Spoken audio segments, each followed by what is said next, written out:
There were a lot of times I thought I knew a better way, and I was even resistant to ideas from the course initially. That never lasted. How does a person answer why something happens? When you look at the findings in different fields, scant is the part of life in which we live. To attain the highest values. The lessons that you learned from that first cohort, what are you gonna, and we could probably spend we don't have time for that. Right. Like the top 1 or 2 things that you are gonna do differently going forward. So much. I mean, the next iteration is going to be wildly better. I feel I delivered on the first one in terms of the teaching, but there's so much more in terms of the student experience that I want to do and that we can do. It's just I needed to learn. First is just to listen and listen quickly. There were a lot of times I thought I knew a better way, and I was even resistant to ideas from the course initially. That never lasted. I would always quickly realize the error in my ways and not listening to the feedback right away. So yeah, now I just listen to everything straight up. And now I'm probably too experimental, but I'm happy erring on that side. So I mean, the next iteration will see that it's just rapid experimental iteration. Well, the biggest mistake was just more support. And I knew I could deliver the teaching at scale.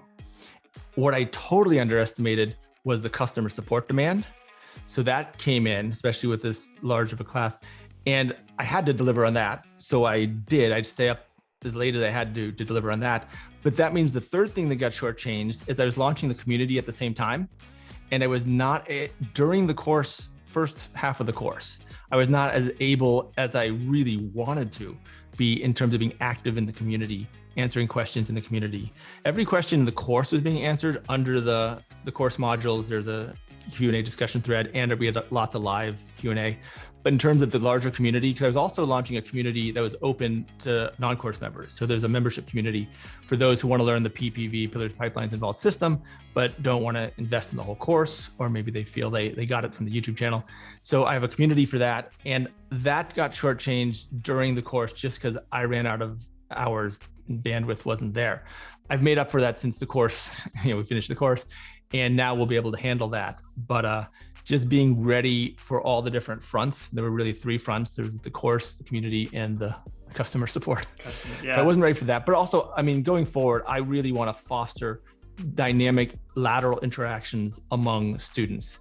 And the initial course was very me to everybody.